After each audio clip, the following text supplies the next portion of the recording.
Estimada amiga, estimado amigo, simpatizante desse nosso grupo de reflexão bíblica São Jerônimo, boas-vindas nesse dia 8 de outubro de 2022, sábado. Hoje a reflexão bíblica precisa envolver dois temas muito importantes, mas vamos tratá-los de maneira bem sintética. O primeiro tema é tirado da carta aos Gálatas no capítulo 3, os versículos 22 a 29, centralizado no versículo 28.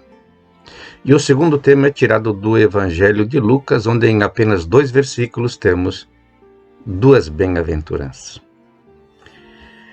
Tomando o primeiro tema, que é tirado da carta aos Gálatas no capítulo 3, evidentemente envolve também o capítulo 4 em seguida, numa tese fundamental de Paulo, que poderia remontar ao capítulo 1, a abertura dessa carta, onde de fato há um só Cristo e há um só Evangelho.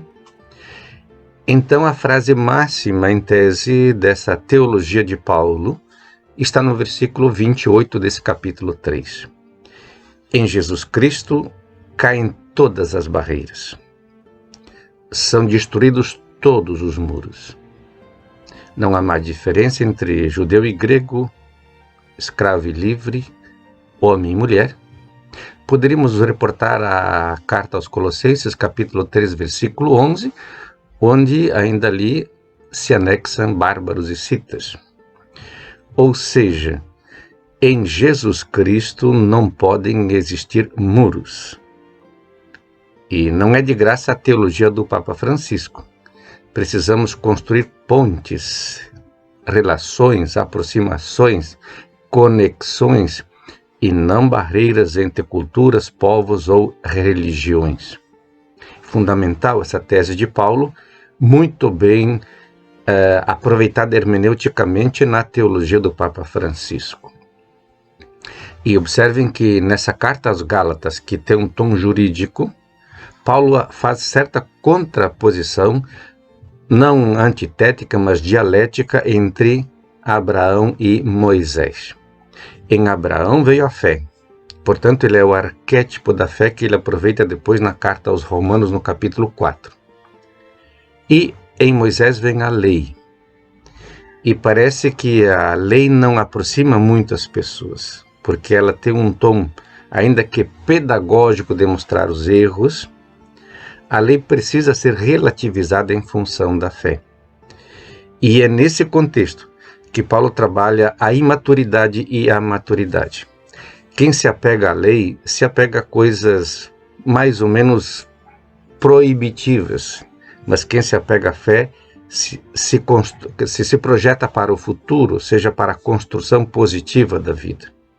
E por isso que Paulo tem a metáfora da lei como um pedagogo, como uma babá. A babá tem uma finalidade muito importante para a criança enquanto ela é criança. Enquanto ela não sabe caminhar ou quando tem dificuldades de caminhar e ela precisa amparar a criança com a mão. Mas no momento que a criança caminha com as próprias pernas, a babá precisa soltar a mão. E aí vem na teologia de Paulo a imaturidade, que é o apego da mão da babá à criança, e a maturidade no espírito quando a babá vai soltando e a criança descobre a distância que ela pode ir muito além do que as pegadas da própria babá.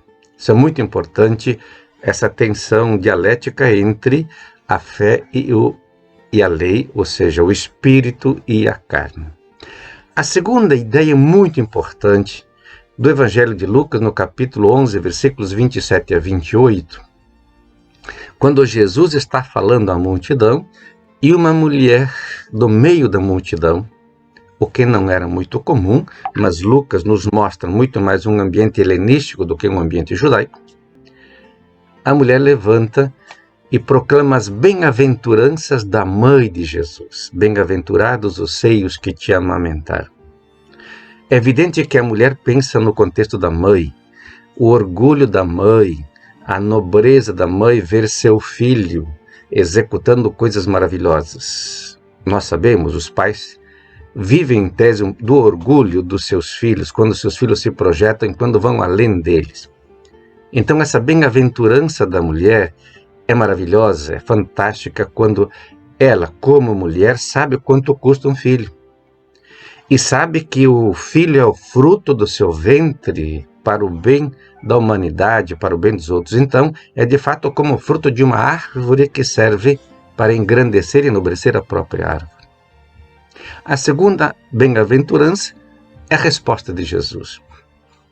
Jesus não despreza nem a mãe, nem a mulher, muito menos. Ele está exatamente dizendo que há uma outra bem-aventurança maior.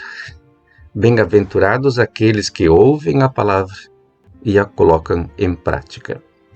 Então, nesse contexto dessas duas bem-aventuranças, no contexto da superação de todas as barreiras na Carta aos Gálatas, nós podemos observar que é muito importante olhar a família a partir da fé, a família a partir de uma espiritualidade, a família a partir da nobreza da relação entre a mãe e o filho, entre o filho e a mãe, que seria aquela página maravilhosa do capítulo 21, do Evangelho de João, quando a mãe, o filho e o discípulo estão juntos e ninguém se humilha de ninguém, todos se orgulham dos outros.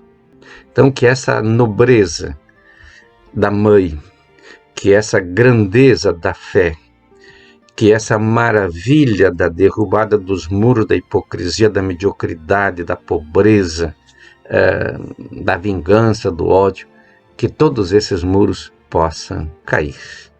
Vamos em frente, porque a missão é nossa.